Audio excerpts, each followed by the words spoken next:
Pro-CCP group trains 400 Hong Kong students to become Little Red Guards for national security education.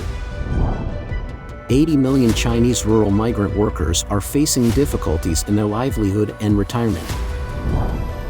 Foreign companies accelerating withdrawal from China.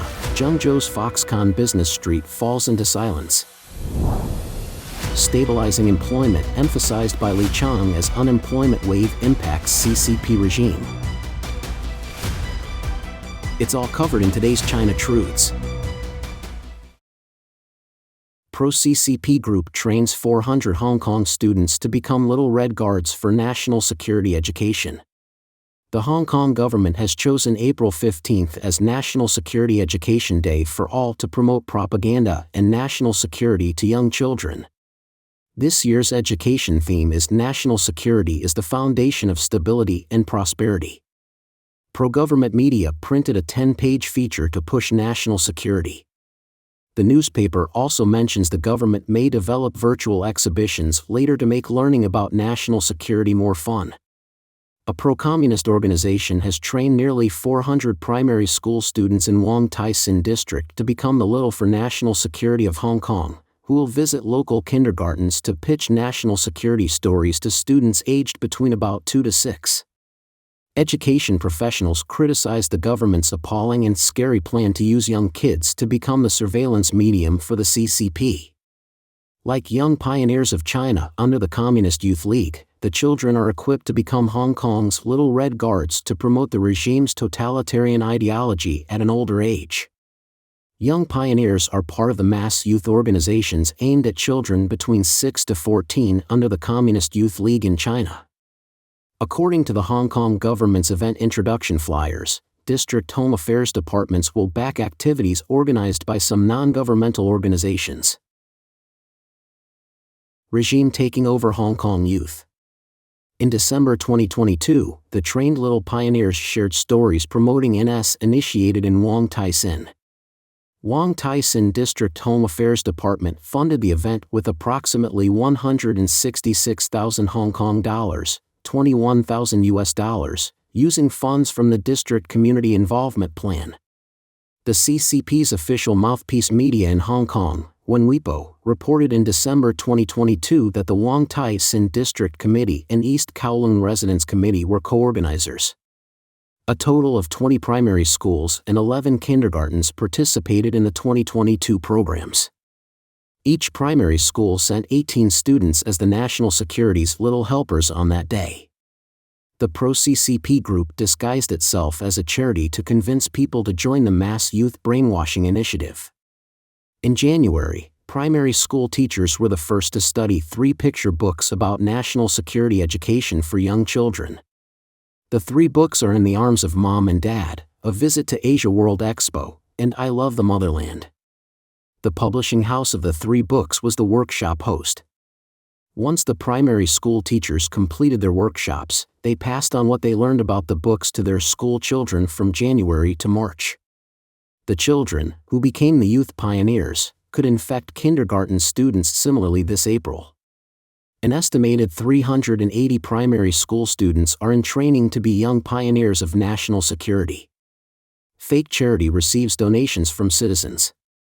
The organization claimed on its website that the group's purpose was to care for the old, the weak, the disabled, and those in need in the disadvantaged community and promote the concept of care.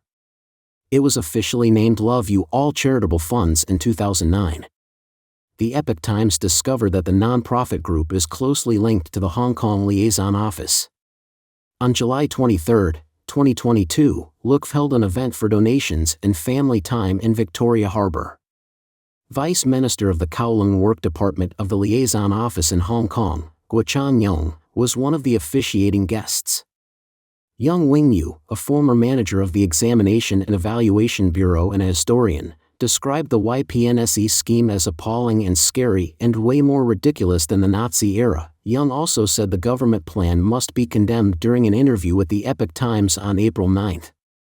The historian compared Little Pioneers to the youth in the Nazi era. In order to maintain national security, the Hitler Youth League in the Nazi era heavily monitored and prevented the people from practicing Christianity. He said the youngest to join the Nazi League was 10 years old. He elaborated that the Hong Kong government had used adults to guide 10-year-old kids to brainwash kindergartners. The regime is turning innocent children into flag bearers and little red guards for the Chinese regime. Young pioneers compared to CCP's Youth Pioneers League. The politics scholar Qiang elaborated on concepts of political scholars, using the possible dissidents' support in an attempt to become their enemies. Qiang added on April 9 that the regime's plan of using small children to sell national security stories is very evil in an attempt to make propaganda more convincing. The current affairs professor added, the program is similar to young pioneers of the CCP. Those kids, or little teachers of national security education, may become the mainstream surveillance tool, who will continue to promote related brainwashing tasks. Qiang worried it would be nearly impossible to revert if the very young children's distorted values dominated the worldview. Therefore, the professor strongly urges Hong Kong parents to refuse any initiative of young pioneers for national security education and stand firm in saying no to schools. 80 million Chinese rural migrant workers are facing difficulties in their livelihood and retirement. In China, there are nearly 80 million rural migrant workers who are 50 years old and above. However, the recent policy issued by the Chinese Communist Party, CCP, prohibits rural migrant workers who are 60 years old and above from working in the construction industry, making their livelihood and retirement even more challenging.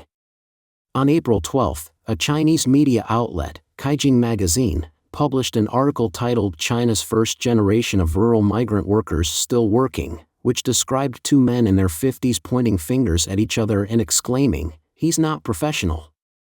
He's not capable," as they picked up small stones from a dried-up pond for a daily wage of 100 yuan, about $15.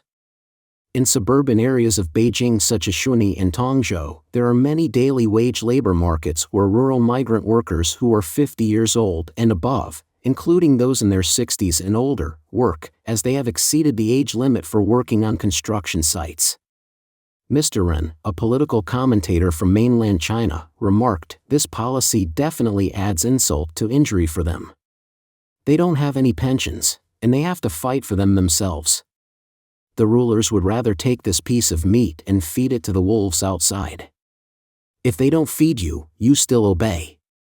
That's why farmers have the lowest treatment in the Communist Party's regime, because you are the most foolish, the most obedient.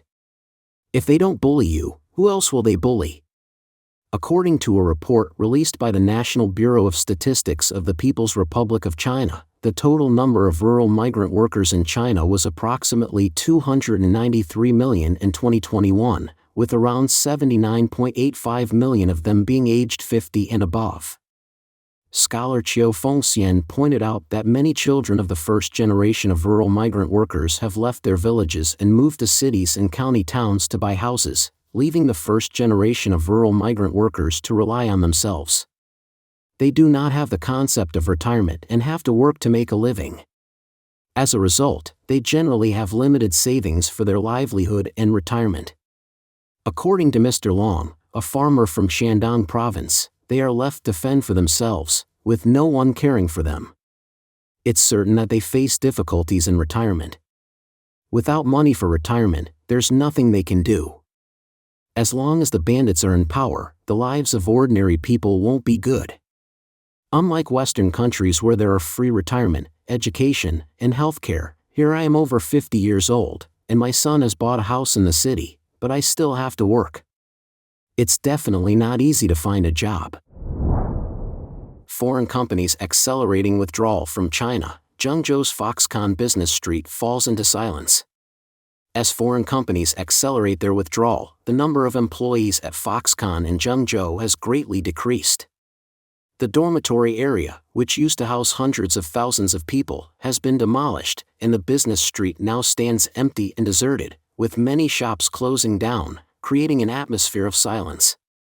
Located in Zhengzhou's airport economic zone, Yuannu Town was one of the earliest residential areas for Foxconn employees in Zhengzhou. It was considered as an indicator of the operation status of Foxconn's Zhengzhou campus. However, with Apple's iPhone production capacity shifting to India, the number of Foxconn employees in Zhengzhou has significantly decreased, and Yuhuanu town has become deserted. At its peak, the Zhengzhou campus of Foxconn, a warehouse worker named Feng Jian who has worked at Foxconn for almost 10 years, said that there were up to 300,000 employees. In the past, nearly 100,000 people lived and worked in the Qiang new city, with noodle shops, internet cafes, supermarkets, KTVs, and esports hotels scattered throughout the commercial streets. On 2 commercial streets within a distance of about 1,000 meters, there are over 100 stores, with hotels and restaurants being the majority. In addition to Qiang New City, several other dormitory areas such as Tiancheng, Xingrong, Gangcheng, Yuhong, Huahong, Shanding, and Fushin apartments have been constructed in the Foxconn Zhengzhou campus.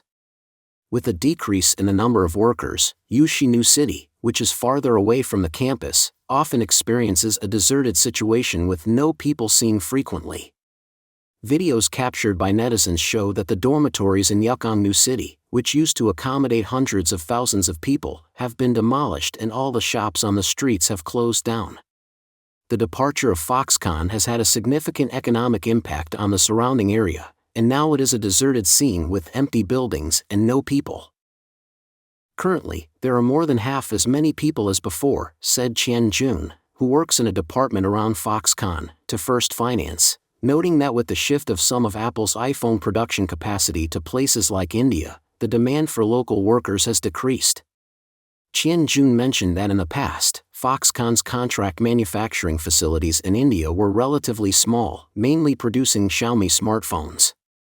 However, in recent years, there has been a significant expansion of production capacity in India, and now they have started contract manufacturing for Apple iPhones. Foxconn has dispatched some department managers from Zhengzhou, Shenzhen, Taiwan, and other places to India to recruit and train workers. The most direct consequence of Apple's orders moving elsewhere is a reduction in the number of employees at Foxconn's Zhengzhou campus. Several employees working at Foxconn have indicated that currently, there are only around 60,000 to 70,000 employees still working at the campus. According to a report from market research firm Counterpoint, the share of iPhones produced in India has been increasing globally. In 2020, iPhones produced in India accounted for only 1.3% of global production, but by 2022, it had risen to 4%, and it is projected to further increase to 7% this year. According to a report by Bloomberg on April 13, insiders familiar with the matter revealed that Apple has accelerated production in markets outside of China. In the previous year, Apple assembled iPhones worth over $7 billion in India, and production has expanded threefold compared to previous levels. By 2025, the share of production in India could potentially increase to 1/4 of global production. According to a report by the Wall Street Journal on March 4, Foxconn, the Apple assembly partner, is significantly expanding its production capacity in India. It plans to increase iPhone annual production to 20 million units by the end of 2024, and the number of employees will triple to reach 100,000 people. Foxconn is also considering building a new factory in India. According to Reuters, 2 insiders revealed that Apple and the Taiwanese electronics contract manufacturer are in negotiations to establish a new factory in India for assembling the latest iPhones. Stabilizing employment emphasized by Li Qiang as unemployment wave impacts CCP regime. The employment situation in mainland China is severe. Recently, Chinese Premier Li Qiang emphasized stabilizing employment during a state council meeting, which has garnered attention.